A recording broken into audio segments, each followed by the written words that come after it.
Hey guys, welcome USL Lifestylers to USL Lifestyle, where you live your life differently. On today's episode, we have a very special guest. She is this extraordinary artist. She has this very cultural authenticity when it comes to her artwork and her paintings and her drawings. I thought it would be great for her to be on the show so you can learn more about her artwork and how you can actually get one of her masterpieces inside your house or even in one of your art shows this coming fall. Without further ado, I want to welcome Miss Cristina Salas to the show. Thank you so much, Christine. Thank you so much for inviting me. No, they're It's welcome. such an honor. You welcome. Now I want to know a little bit. How did you get started? What were your influences growing up as an artist? So I was born in Quito, Ecuador, Oh, and I was born in a farm. oh wow. Yeah, so and my parents are veterinarians. So I grew up surrounded by nature and animals, and we were always going out and like discovering places. And I think that really impacted me. And so I believe that those that beginning with contact contacting with nature like really influenced my art practice now. That's awesome. And I love the colors that you express in your artwork as well. Yeah. It, I also would like to mention that I think that my first influences of art were the paintings of the indigenous populations in Ecuador, and also their handcrafts. For example, wow. there is one market in Otavalo where Mhm. they sell like all these amazing textiles, and it's like going inside a rainbow. And actually, I have a book I can show Oh, you if you want. yes. This Oh, one, my dad gave me this book a few years ago and he was like, and he wrote, so that you remember your origins. And so this is a painting of this is the Tigua indigenous that's from beautiful. Cotopaxi province. Yeah, and all their paintings are amazing about like showing the Cotopaxi volcano and Yes. It looked like something out of a storybook. Like it looked like something I saw on Disney Plus before. I know I've never seen it, but it just looks. That's how amazing it looks. It just looks so authentic and so real. I just love it. yeah, yeah. Look at their story. The storytelling is just fabulous with all the details and colors. And I feel like this was the beginning for me to start dreaming of a world. Yeah, in so many different colors and seeing people happy and seeing people in this light and this it just and I look at people in colors anyway, like different colors and how they would be in this magical place, and you bring that to life in your artwork. Now, are you a self-taught artist or are you someone that went to school to enhance your craft? So I have studied in total 8 years, like formally. I really like studying and I keep doing classes. Like I just don't stop. But formally, I did 3 years. When I graduated in Quito, Ecuador, I went to Florence and I did three Wow. years in the Academy of Florence. Nice. Then I spent 1 year in France. Then I went to Spain. I did a master in art. And then after some years, I came to the US and I did a master in architecture.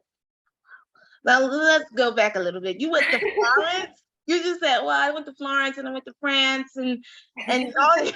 I'm like, "Whoa!" You went. Hold up, hold up. You went to Florence. Now, how was your? I cannot even imagine all the inspiration, all the different type of artwork and culture that you have around you was in Florence. How was that like as your as you started to like evolve and pivoted your interest in this field? Yeah, it was amazing to live there. I'm so thankful for to the universe, to my family for the opportunity and the support that I always had to pursue my creativity and my career. And Florence was just a wonderful place to start because I was very young when I moved there. I turned 19 like after a Wow. few months that I arrived.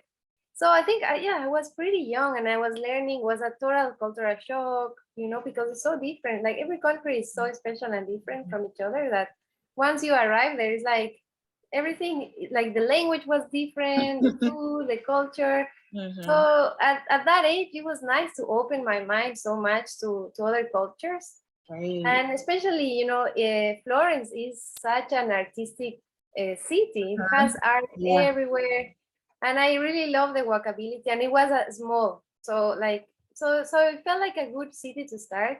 I also have some family there. My family is very global, and so it was also that's why I started there, because like my cousin was near, and I also had an uncle that kind of helped me. So that's why I started there, and when I applied to the Academy of Florence, and then I got in, and it was that those were 3 years of like playing a lot, because also the studies there were very free, like Hmm. uh, kind of like um, Correct.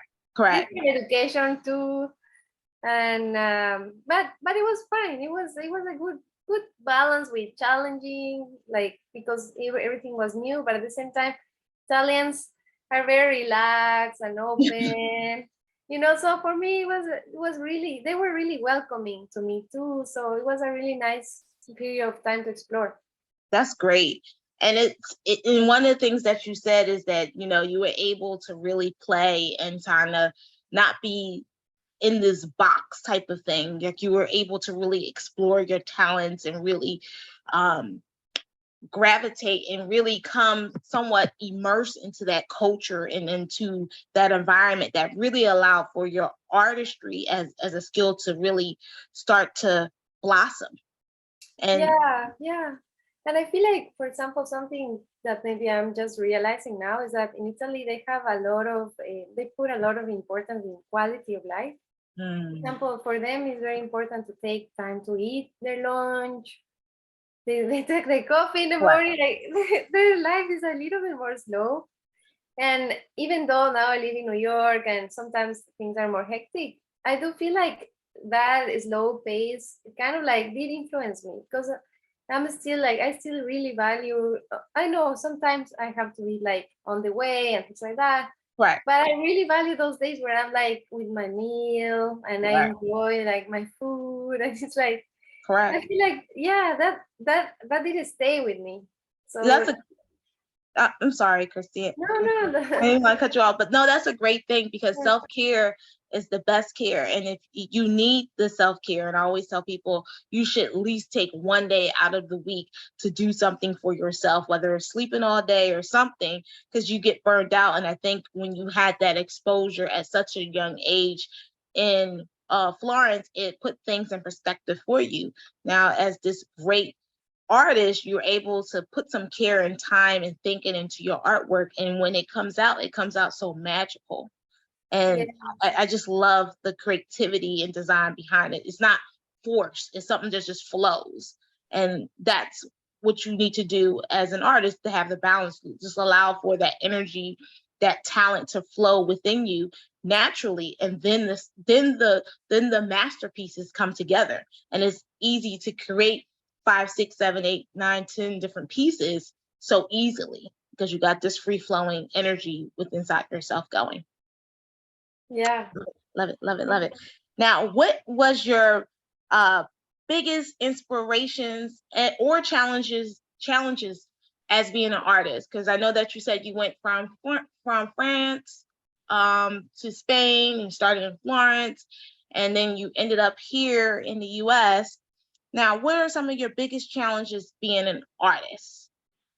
I think that I think I'm very creative, but sometimes it's hard for me to focus on and balance, like, because I feel like there are so many puzzles that you have to arrange in your life for things to work, so that you can allow yourself to be creative.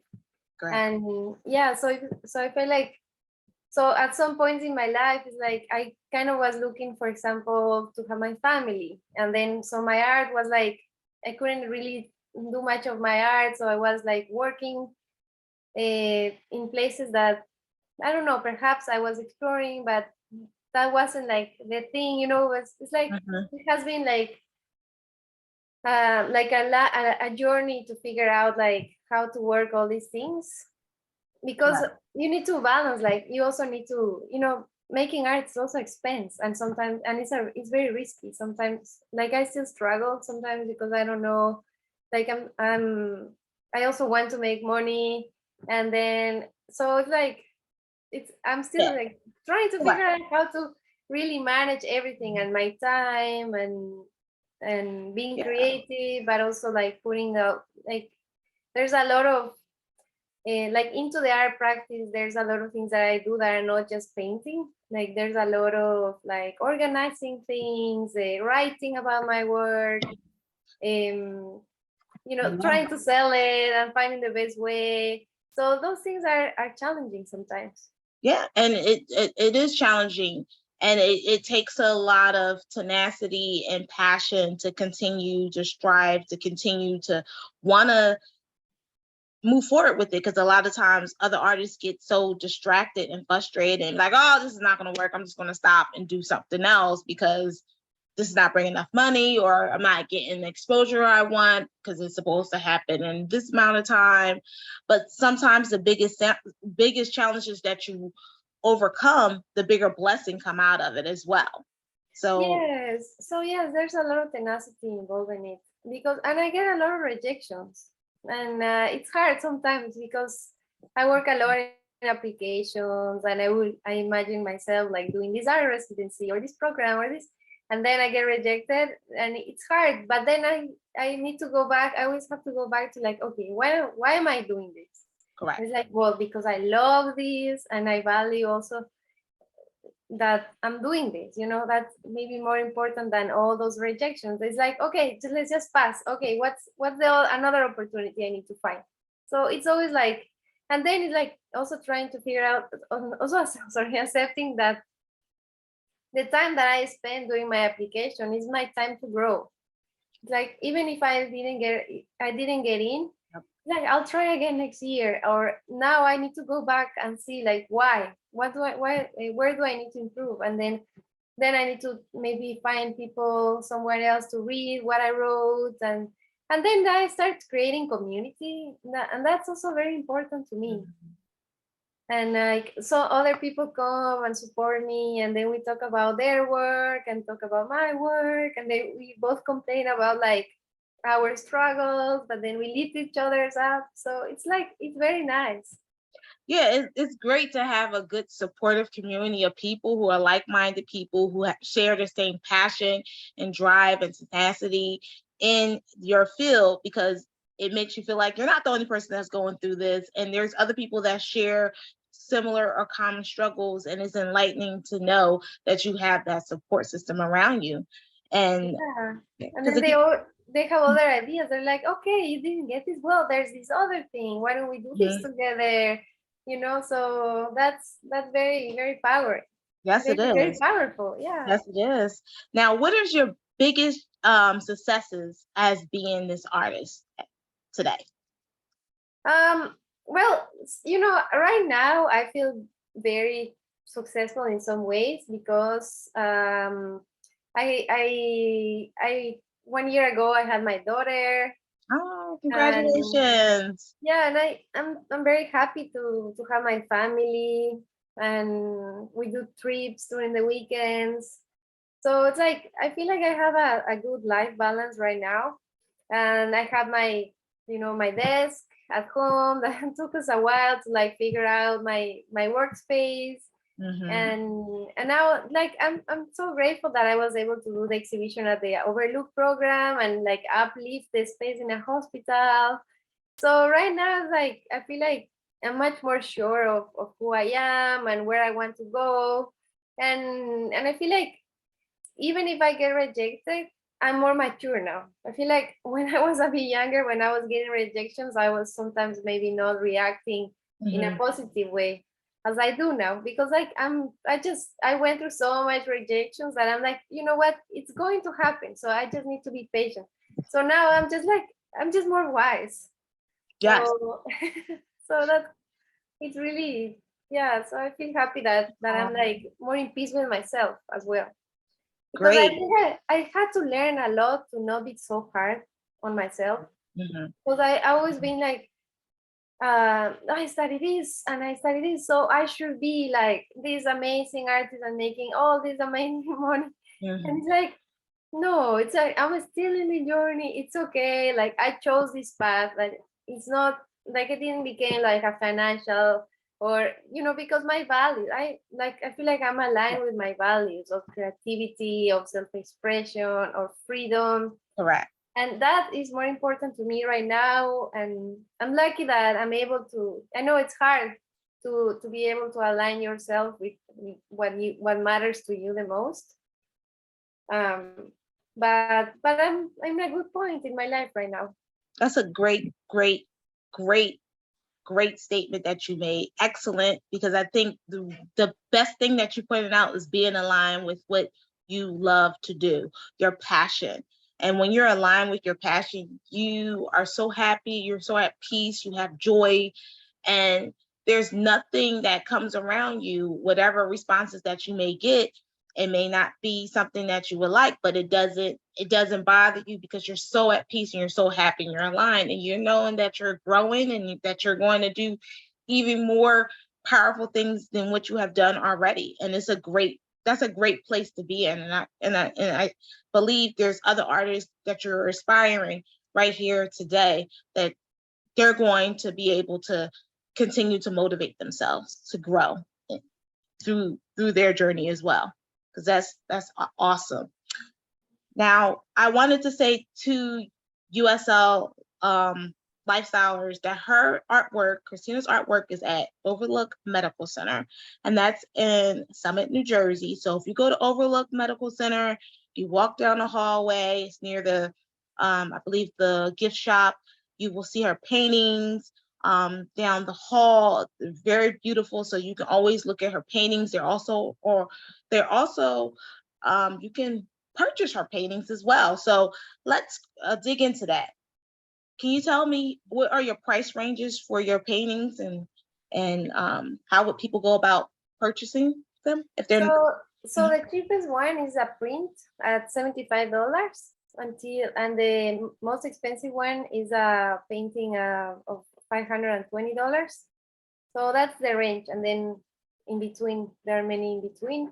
They're all made in paper, and all the what you pay for the painting, 20% goes to the Overlook Center, so that they can,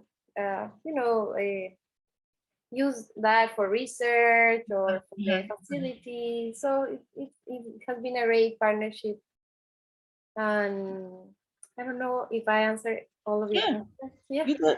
You did. So you said $75 is the starting price, and then it goes all the way up to $550 for your paintings as well. And then partial of the proceedings that if anyone pays for it goes towards Overlook Medical Center Foundation, which if you're from New Jersey or the New Jersey area, they know that Overlook has top neurology program in the country. So no, I'm excited about your artwork.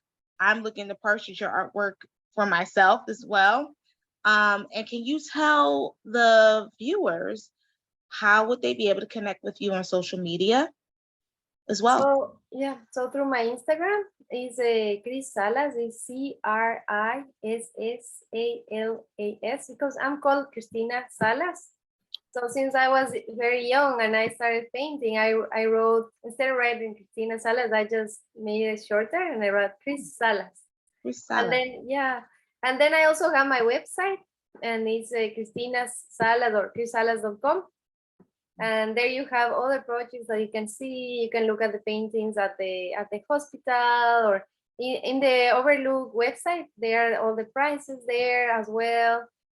So you can contact them, or you can contact me through my email, through my Instagram, or through my website.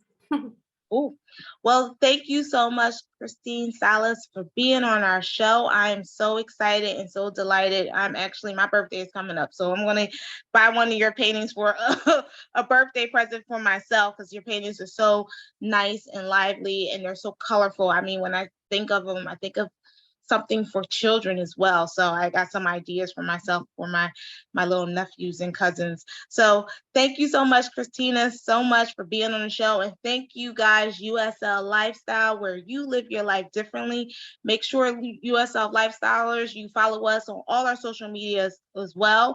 And I look forward to talking to you guys real soon. Continue to live your life differently. Bye now. Bye. Thank you so much, Asha.